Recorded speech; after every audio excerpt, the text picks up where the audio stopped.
do like to show the shoes. Okay, so we all know what it's like to grow up in a home with a family that loves us and cares for us and is there to handle our every need, right?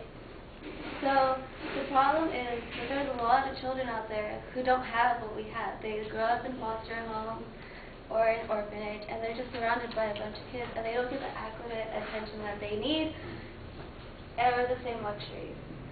And like Rodney Atkins, who's a country singer who was adopted, says he is a spokesperson for the National Council for Adoption and says there are more than 129,000 children in foster care waiting to be adopted. That's a lot of kids, but I'm sure there's enough love in America to help them out. And that's true. There is 129,000 children out there who need to be adopted, but besides those children, there's still a lot more that haven't gone through the adoption that makes them eligible to be adopted. So there's a lot of children out there. So today I will be talking about why we should adopt instead of having our own children. This is something that I've been researching for the last couple of weeks, and it's something that I'm passionate about because I want to adopt. I want to adopt children instead of, well, yeah. So I will tell you why you should adopt, what the process is, and any misconceptions that people have about the adopting process and stuff. So the first thing that I want to talk to you is why you should adopt. There are many people who, for one reason or another, are not able to have children, caused either by infertility or other various reasons, or that's one reason that you should adopt, or because you want to give someone else a home who really needs it. So children are left for adoption each year, and it's either because, they're teenage mothers who don't want to raise their children, or because someone rapes them, or they just feel that they don't want they don't want children right now, so they'd rather just give it up. And adoption isn't a bad thing. It's a good thing because if they know they won't be able to take care of it, then they should just go up and adopt it. And I think adoption is a great way to go because instead of wasting all your money on infertility drugs like in vitro and stuff, that's something that's not certain and you're just wasting your money on it. You keep trying and you keep trying and you keep doing it over and over until you think, you wasted all this money on something and you still don't have a child. And with adoption, you're giving up some money away, but it's a sure thing. Most adoptions happen between 6 to 18 months. So now that I've talked to you why you should adopt, I'll tell you about the process of adopting. The very first thing that you should know is that before you decide, okay, I want to adopt, you should know what's going to happen, so you know the process. So the very first thing that you need to do is choose an adoption center. Then after you choose the right one for you, or make sure that it's a good one, you're going to have to choose the type of adoption, whether it's a closed adoption, a private, or international adoption. A closed adoption just means that the adoption is kept sealed and the birth parent will not be involved in the adoption process. A private adoption is that a legal method of building a family through adoption without using an adoption agency for placement. That means, like, say I'm a single mother who wants to give up adoption. Instead of giving it to an adoption agency, I'll just give it to my grandparents who have agreed that they will take care of the child for me. So that's what a private adoption is. And an international adoption is just adopting someone from abroad. Then you will have to fill out some paperwork, and if you're going in for the adoption, you'll have to fill a Dear Birth Mother letter, just telling the birth mother about all of the information about what goes on. After that, you're going to have to do a home study. That takes about 3 to 6 months to complete, and it can get expensive because just to get copies of all the documentation, it'll be around $200. And you'll also need to get an attorney, sorry. You'll have to get an attorney, to handle all the legal aspects of your adoption. Then, after all that is completed, you're on your way to getting a child and find someone that's right for you.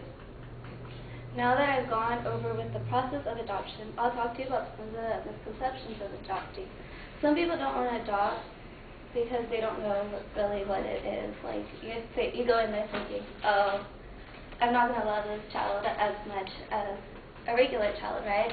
And if that's the idea that's in your head, then you really shouldn't adopt, because it's already in your head saying, I'm not going to love them as much, so what's the point? Because children know that you don't love them, right? Like, I'm sure we all have brothers and sisters, and one of them is always the favorite, right? You always feel, oh, my brother is the favorite, and I always get left out. Children know that, and the children through adoption, they feel that more because they've already been their birth parents didn't want them, and so now they fear that you will give them away if they ever get mad, or you just don't love them enough.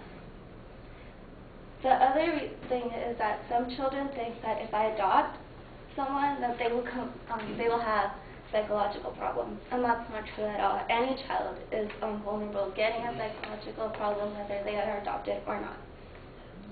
Another thing is that they think only wealthy families can adopt. And it can get pretty pricey, like to having a domestic adoption is between $18,000 to $25,000. But there are a lot of adoption agencies that will do it for much less, or the government can help pay for it. So it just depends on where you go, and it sometimes depends on the different income levels of your lifestyle. There's a way to work around the price. And then there's also the other couples that think, okay, if I go through all this and waste my money, I'm not going to get approved. And that's not true. Every family they'll find a way to work through what your problems are and make sure that you get a baby. And some think, okay, well, I've gone through this process and I've waited for a long time. Am I ever going to get a child? And yes, you will get a child between 6 to 18 months. Most people wait that long. Some people wait longer because they get a child and they think, okay, so I'm finally getting my baby. But then they're worried that, like, what if I can't handle it? I'm not ready at this time, so they'll choose to wait, and that can be an option you take. And it's also, you shouldn't adopt someone if you're trying to replace someone. Like, if I had a baby and it was stillborn or it died at a young age, we should all allow ourselves to grieve for that child. And if we adopt a child right away, thinking this will replace my other child that I just lost, they're just going to end up disappointing you, and you're going to end up disappointed, and you're not going to be happy with that child. So now that I've talked to you about why you should adopt and what the process is and the very many misconceptions about it, I hope that in the near future, when you're ready to have a family, you will consider adoption.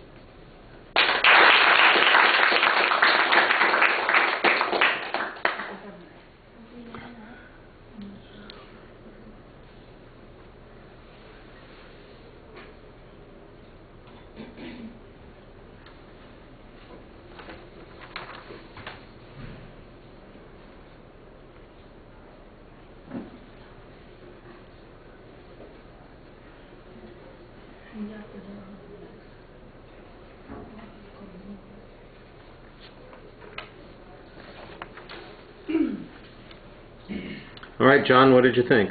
I thought it was really good. I'm considering putting myself up for adoption now. Your signposting was really good. You made it clear your thesis from the beginning.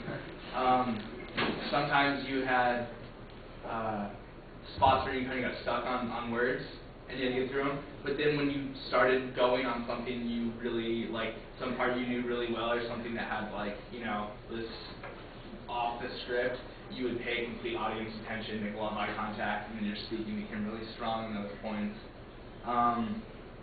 Overall, I thought it was really good, really clear, and I thought how you labeled it, and because you provided statistics first on how many kids there are, and then the process and steps there. I thought it was really good, really well put together speech. All right.